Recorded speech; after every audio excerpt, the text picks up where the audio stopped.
الحمد لله وكفى وسلام على عباده الذين اصطفى أما بعد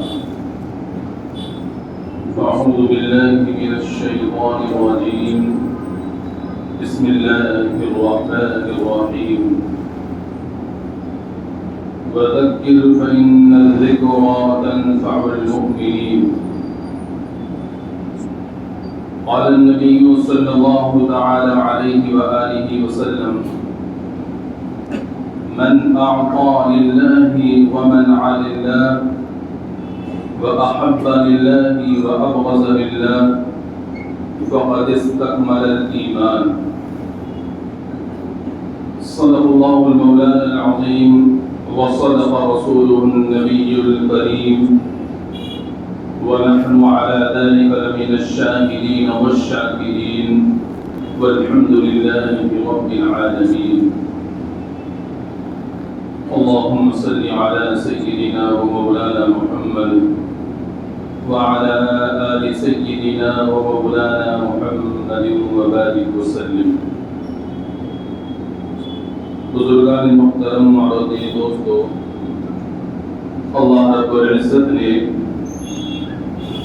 ہم لوگوں کو جو ایمان کی دولت عطا فرمائی ہے، یہ اتنی قیمتی دولت ہے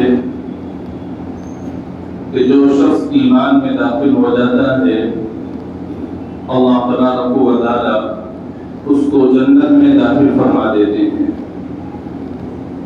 حضرت نبی کریم صلی اللہ علیہ وآلہ وسلم نے ارشاد فرمایا من قال لا الہ الا اللہ دخل الجنہ، کہ جس نے لا الہ الا اللہ کہہ دیا وہ جنت میں داخل ہو گیا. تو گویا کہ جنت میں داخل ہونے کی کنجی اور چابی لا الہ الا اللہ ہے. اور جو شخص اس دولت سے محروم رہا اور کفر اور شرک پر اس کا خاتمہ ہوا تو وہ شخص ہمیشہ کے لیے جہنم میں جائے گا، جنت میں داخلہ اس کو نصیب نہ ہوگا. تو اللہ تعالیٰ نے اتنی بڑی دولت ہمیں عطا فرمائی ہے تو ہمیں اس دولت کی، اس نعمت کی قدر کرنی چاہیے اور وقتاً فوقتاً ہمیں پہچان کرتے رہنا چاہیے کہ ہمارا ایمان درست بھی ہے یا نہیں ہے، ہمارا ایمان سلامت ہے یا نہیں ہے. حضور اکرم صلی اللہ علیہ وآلہ وسلم نے ہمیں پیرامیٹر دیا اور پہچاننے کے لیے کچھ چیزیں بتلائی اور یہ ارشاد فرمایا جو شخص کسی کو کچھ دے اللہ کے لیے دے اور کسی کو کچھ دینے کے لیے منع کرے، کسی کو کچھ دینے سے روکے اللہ کے لیے روکے اور منع کرے، کسی سے محبت کرے تو اللہ تعالیٰ کے لیے کرے، کسی سے اگر بغض اور نفرت رکھے وہ اللہ تعالیٰ کے لیے رکھے تو فرمایا اس کا ایمان مکمل ہو گیا.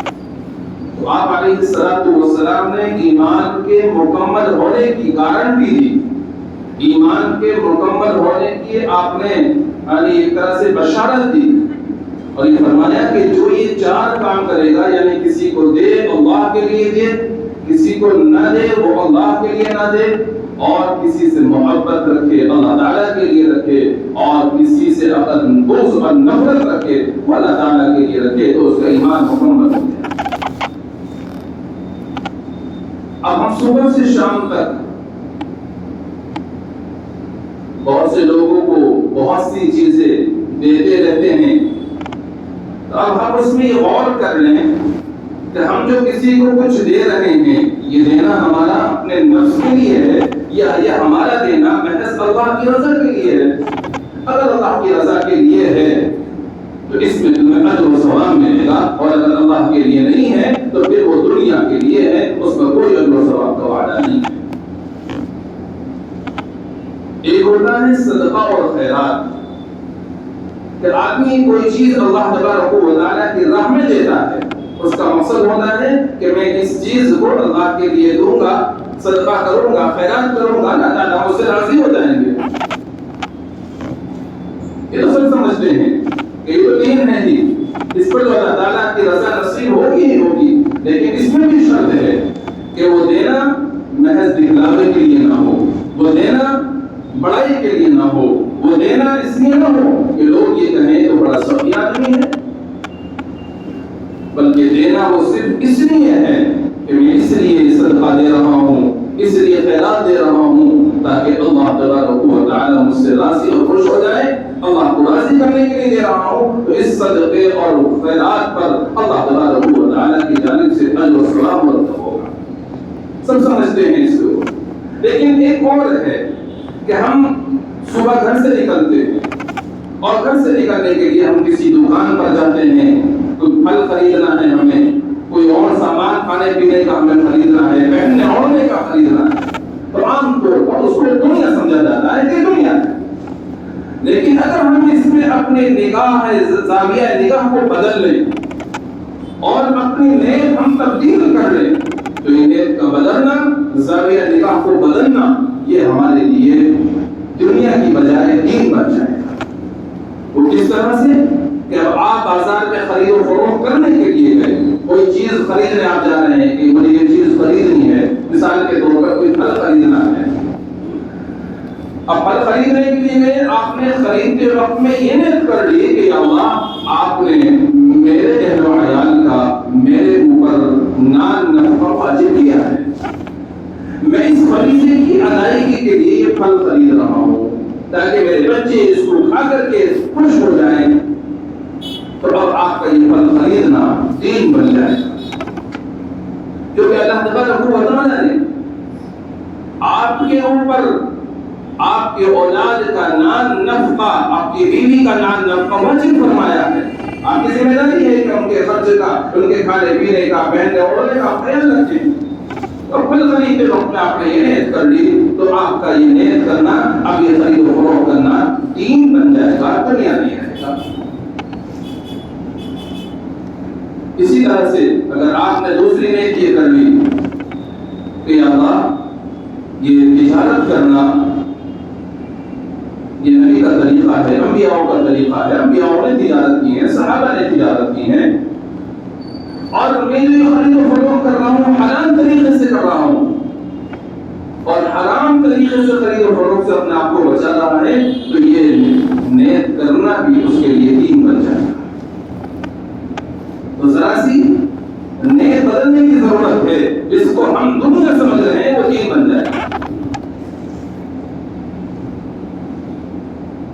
تو اللہ تبارک و تعالی نے ہمارے جسم کا بھی ہمارے اوپر حق رکھا ہے، اپنی ذات کے لیے اگر کوئی چیز ہم خرید رہے ہیں اس میں بھی اگر ہم یہ نیت کر لیں کہ اللہ ان لنفسک علیک حقا، نبی علیہ السلام نے ارشاد فرمایا کہ تیرے نفس کا بھی تیرے اوپر حق ہے، کہ میں جو چیز خرید رہا ہوں اپنے نفس کے لیے خرید رہا ہوں، اس لیے خرید رہا ہوں کہ آپ نے میرے نفس کا بھی میرے اوپر حق رکھا ہے۔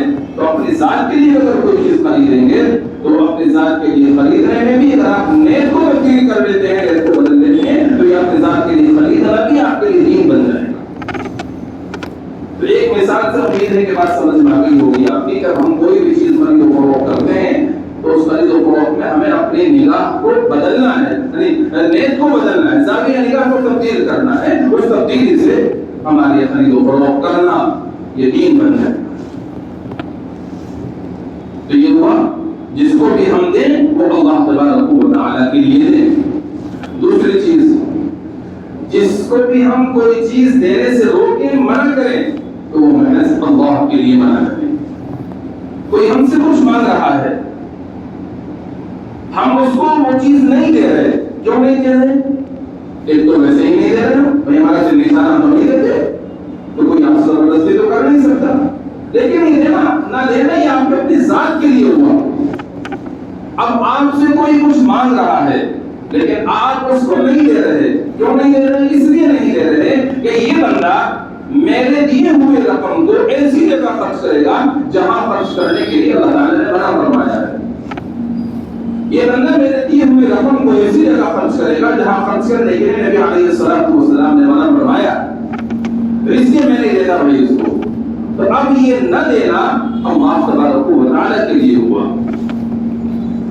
اس کو ایک مثال سے سمجھیے. جیسے ہمارے یہاں اس وقت میں رسم و رواج بہت عروج پر ہیں, بہت زیادہ عروج پر ہیں, اور عموماً شادی بیاہ کا موقع ہو یا کوئی بھی خوشی کا موقع ہو, لین دین بہت زیادہ چلتا ہے. شادی بیاہ کے موقع پر ہمارے یہاں نیوتا چلتا ہے. اب جو نیوتا ہے اس میں عموماً سبھی کی نیت بدلے کی ہوتی ہے. اب جب یہ بدلے کی نیت ہوتی ہے تو یہ بدلے کی نیت ہونے کی وجہ سے یہ لینا اور دینا شرعاً جائز نہیں ہے. ہاں آپ اس لیے دیتے ہیں کسی کی شادی میں, میں اس لیے دے رہا ہوں, اس کی یہاں بہت سے اخراجات ہیں, بچی کی شادی ہے, بیچارہ اپنی ضرورت کو پوری کر دے گا, تو یہ آپ کا دینا صلہ رحمی کے طور پر ہوگا, اس کو ثواب ملے گا آپ کو. لیکن اگر آپ وہی رقم اس لیے دیتے ہیں کہ آپ یہ سوچ کر دے رہے ہیں کہ میں اگر اس کی یہاں شادی میں 100 روپے دوں گا, یہ پلٹ کر کے میرے یہاں 100 روپے دے گا یا 100 روپے دے گا, یہ سزا ہی دے گا, تو اب یہ دینا نیوتا ہے اور اس طرح سے نیوتا دینا شرعاً جائز نہیں ہے. اب آپ کو مسئلہ معلوم ہو گیا, لیکن ایک چلن ہے دینے کا, بہت رواج ہے. اب آپ اس چلن اور رواج کے مطابق کسی کو نیوتا نہیں دیتے. کوئی مانگ رہا ہے تو آپ کہہ رہے ہیں بھائی میں نیوتا نہیں دے سکتا. کیوں نہیں دیتا؟ اس لیے کہ یہ طریقہ چل رہا ہے نیوتے کا, شرعاً جائز نہیں ہے. تو اب آپ نے کسی کو دینے سے جو منع کیا ہے وہ اللہ کی رضا کے لیے منع کیا, اپنی ذات کے لیے منع نہیں کیا. تو اب یہ دینا نہ دینا بھی اللہ تعالیٰ کے لیے ہو گیا. تو اب یہ فرمایا کہ جو کسی کو کچھ نہ دے یا دینے سے روکے, منع کرے, تو وہ کیا ہے, وہ بھی اللہ تعالیٰ کے لیے ہونا چاہیے. تیسری چیز فرمایا, کسی سے محبت ہو تو محبت بھی اللہ تعالیٰ کے لیے ہو. من احب للہ, کسی سے محبت کرے تو اللہ تعالیٰ کے لیے کرے. محبت ہر آدمی کسی نہ کسی سے کرتا ہے.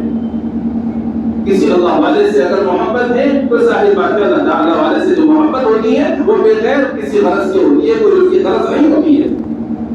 اس کی غرض اور مقصد صرف یہ ہوتا ہے کہ اللہ والوں کی صحبت میں بیٹھیں گے, نیک لوگوں کی صحبت میں بیٹھیں گے تو اس سے ہماری زندگی کے اندر دین آئے گا. اللہ والوں سے اگر ہم محبت رکھیں گے, اللہ والوں سے محبت کرنے کی وجہ سے اللہ تبارک و تعالیٰ قیامت کے دن ان اللہ والوں کے ساتھ میں ہی ہمارا حشر فرمائیں گے. اس لیے اللہ والوں سے محبت کرتا ہے تو یہ تو ظاہر بات ہے کہ اللہ تعالیٰ کے لیے ہی ہے. لیکن اللہ نے فرمائے آج کل ان اللہ والوں سے محبت کرنے میں بھی شیطان نے اپنی دخل اندازی کر دی. اب آپ اللہ والوں سے جو محبت لوگ اس لیے کرنے لگے کہ بھئی ہم اللہ والوں کے پاس بیٹھیں گے, ان کے پاس جائیں گے تو وہاں پر ہر قسم کے لوگ آتے ہیں, بڑے بڑے عہدوں والے آتے ہیں. ہمارے بھی تھوڑے سے ان سے کام ہو جائیں گے, ہم بھی بڑا عہدے پر اپنا کام کروا دیں گے. تو اب یہ محبت اللہ کے لیے نہ رہی. ہم اللہ والوں کے پاس بیٹھیں گے تو اللہ والوں کے پاس بیٹھنے سے نسبت ہماری اس سے جڑ جائے گی, تو لوگ ہمارے ساتھ بھی اچھائی کا سلوک کریں گے, اچھائی کا معاملہ کریں گے. یہ تو فلاں بندہ فلاں کے پاس اللہ والے کے پاس بیٹھتا ہے, زیادہ اس کا خیال کرنا چاہیے. اب یہ ہماری نیت خراب ہو گئی تو اب یہ اللہ والوں سے محبت بھی اللہ کے لیے نہ رہی. شیطان مردود نے اس میں بھی جو ہے ہماری نیتوں میں قبول اڑا دیا. لیکن مرنا تو اللہ والوں سے محبت صرف اللہ تعالیٰ کے لیے ہی ہوا کرتی ہے. بہرحال اللہ والوں سے محبت ہمیں اللہ تعالیٰ کے لیے ہی کرنی چاہیے. اس کے علاوہ ہم گھر میں بیوی بچوں سے, والدین سے, رشتہ داروں سے محبت کرتے ہیں تو ہر ایک اپنے والدین سے محبت کرتا ہے. لیکن محبت کرنے میں اگر وہ یہ نیت کر لے کہ میں والدین سے محبت اس لیے کرتا ہوں کہ والدین سے محبت کرنے کا اللہ نے اور اس کے رسول صلی اللہ علیہ وسلم نے حکم دیا ہے,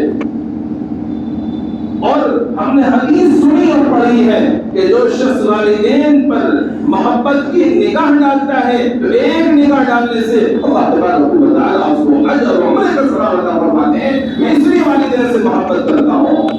تو اب یہ والدین سے محبت کرنا یہ اللہ کے لیے ہو گیا, اس پر جو ثواب ملے گا. آدمی اولاد سے محبت کرتا یہ تو اپنی اولاد سے محبت ہوتی ہے، لیکن ایک ہے کہ بس ہمارا دل چاہتا ہے اولاد سے محبت کرو، تو یہ دین نہیں ہے۔ اگر ہم اس لیے محبت کر رہے ہیں اولاد سے کہ نبی کریم صلی اللہ علیہ وآلہ وسلم نے اولاد سے محبت کی ہے، بچوں سے محبت کی ہے، ہم بھی اس لیے محبت کر رہے ہیں، تو اب یہ اولاد سے محبت کرنا دین بن جائے گا۔ آپ علیہ السلام خطبہ دے رہے ہیں، حضرات حسنین چلتے ہوئے آئے، آپ نے خطبہ چھوڑا، ان کو گود میں اٹھا لیا۔ یہ نبی کی محبت ہے بچوں کے ساتھ میں، اولاد کے ساتھ میں۔ اس لیے ہم اپنی اولاد سے محبت کرتے ہیں، اللہ کے نبی نے محبت کی ہے، تو اب یہ اولاد سے محبت کرنا یہ اللہ کے لیے ہو جائے گا، اس پر اجر و ثواب ملے گا۔ بیوی سے ہر آدمی محبت کرتا ہے، لیکن محبت میں دونوں لوگوں کی نیتیں الگ الگ ہوتی ہیں۔ ایک آدمی محبت اس لیے کرتا ہے کہ بیوی سے محبت کرنے سے میری نفسانی خواہش پوری ہو رہی ہے، ظاہر بات ہے کہ اس کا دین سے تعلق نہیں، یہ دنیا ہے۔ اور ایک بیوی سے اس لیے محبت کرتا ہے کہ بیوی سے میں محبت اس لیے کرتا ہوں کہ نبی کریم صلی اللہ علیہ وآلہ وسلم نے بیویوں سے محبت کی ہے، تو اب یہ اس کا محبت کرنا دین بن جائے گا، اس میں دوسرا کام یہ پورا ہو جائے گا۔ آپ علیہ السلام نے ارشاد فرمایا کہ اگر کوئی بیوی کے منہ میں لقمہ دے تو یہ بیوی کے منہ میں لقمہ دینا یہ صدقہ ہے۔